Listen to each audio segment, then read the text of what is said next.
Hi everyone, and welcome to my video on my 2015 reading list.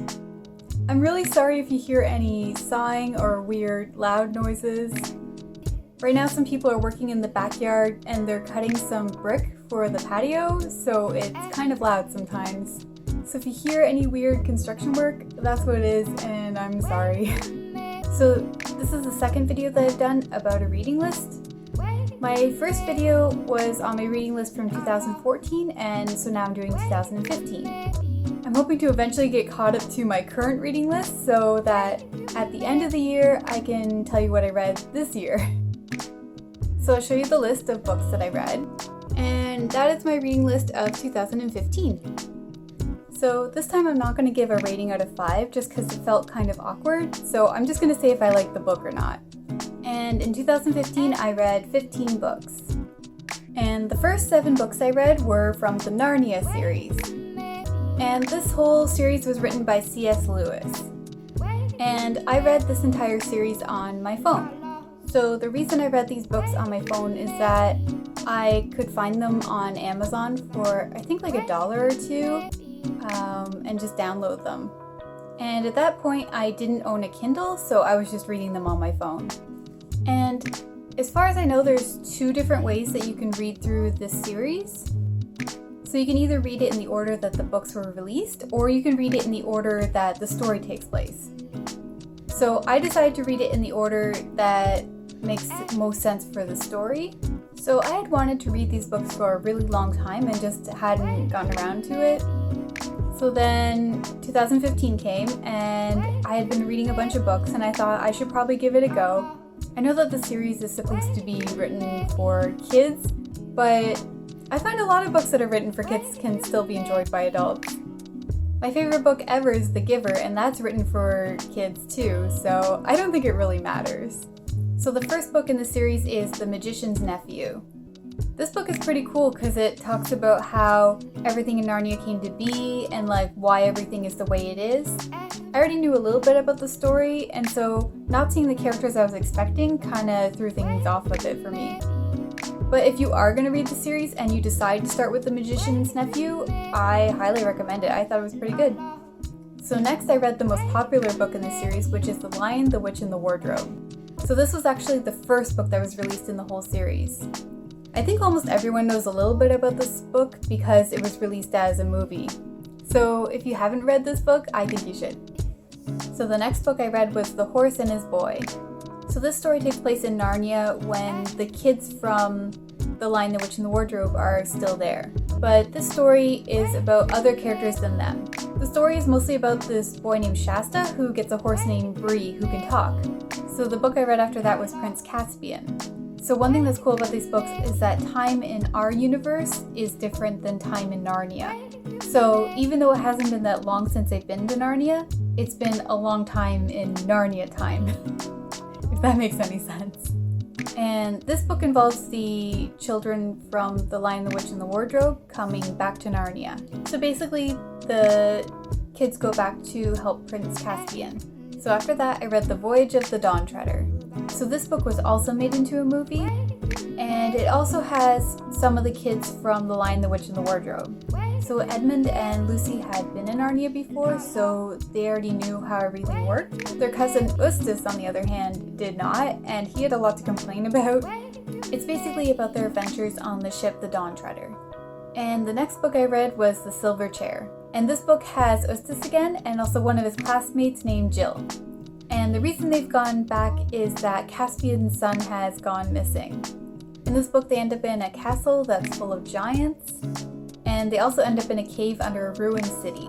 And the final book in the series is The Last Battle. In this book it has Eustace and Jill again. In this book there's an ape that tries to trick everyone into believing that a donkey is Aslan. I thought that whole part was okay. It was a pretty good book until the end. I'm sure not everyone agrees with me on this, but I thought the ending was the worst part of the whole series.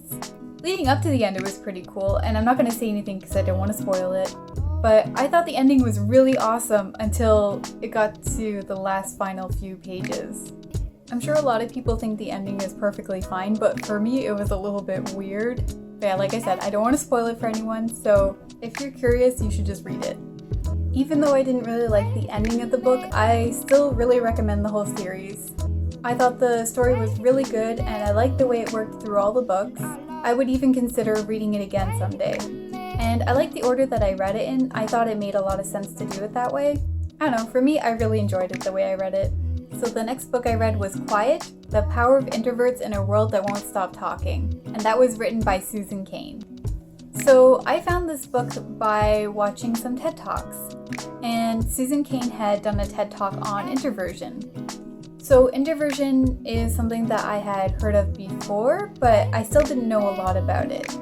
I came across this article in a magazine talking about introversion, and that's where I first got introduced to it, and it was kind of like this light bulb moment, like, oh, okay, so that's what I am. If you don't know the difference between an introvert and an extrovert, extroverts tend to be very social, outgoing people, and introverts tend to be quieter people who like to spend a lot of time alone. So after I had read that article, I was looking at some TED Talks and I saw Susan Cain's TED Talk. So after I saw Susan Cain's TED Talk, I decided to buy her book. And her book goes into what it means to be an introvert and why we are the way we are and the things that we enjoy. And I used to own a copy of this book, but I lent it to someone and I don't remember who it was, so it might be gone forever. So if you're an introvert, or you know someone who's an introvert, or you just want to learn more about it, you should read this book. So the next book I read was Paper Towns by John Green. And yes, it's not the original cover, it's the movie cover. The shame of the movie cover. I don't know, I'm sure nobody really cares, but I find that I much prefer to own books with the original covers instead of the movie cover, but that's probably just me, I don't know. So when the movie came out, I decided that I should probably read the book before I see the movie. So I read the book, and I still haven't seen the movie. And I thought this book was okay. It's a pretty standard John Green book. Okay, so this next series I'm going to talk about, I talked about in my Kindle video. And this is the Legend Trilogy. And I talked about these books before just because they have a really interesting cover, and I like the way that the text looks in the books. So this series is written by Mary Lou, and the first one is Legend. So it takes place kind of in the United States, but I guess like the United States in an alternate reality. And the two main characters are June and Day. So June comes from a really wealthy family, and Day comes from the slums. So in the book, the chapters alternate between June's story and Day's story. So all of June's story is written in normal black ink on white paper, and all of Day's story is written in color. So in this book, all of Day's story is written in this gold text. And when I bought it, I was a little bit worried that it would be hard to read it because it's kind of yellow, but because they make it this like dark gold color, it was fine for me to read. So the next book is called Prodigy, and that's it there. And in this one, whenever Day talks, it's blue. That's pretty cool. And then the last one is Champion, and whenever Day talks in this one, it's red. And I found this series when I was looking for more dystopian books to read on Amazon. And while I really enjoyed this book, I lent the first book to my roommate to read when he had a flight, and he didn't enjoy it as much as I did. He seemed to think the fact that the characters fell in love so quickly was a little weird, which I guess I can understand. He does make a good point, but I think that, you know, despite that, it's still a really good series. And besides, who is he to say how long it should take people to fall in love? So the next book I read was Ender's Game by Orson Scott Card. And I thought this book was really, really good. I've even considered reading it again. And this is another one of those books that has a movie, but I haven't seen the movie yet. So this story takes place in the future, and there's a war happening between the humans and an alien race. And Ender is a boy that is taken from his family when he's a kid to join the army to fight this alien race. So yeah, I really liked this book. I thought it was pretty cool. The next one I read was The Underground Storyteller by Alex Day. Basically, this book is about Alex going to every single train station in all of London. So I really like this book in that he talks about the history of every single station and what they look like. So the last book I read in 2015 was The Fellowship of the Ring by J.R.R. Tolkien, and that is part of the Lord of the Rings series.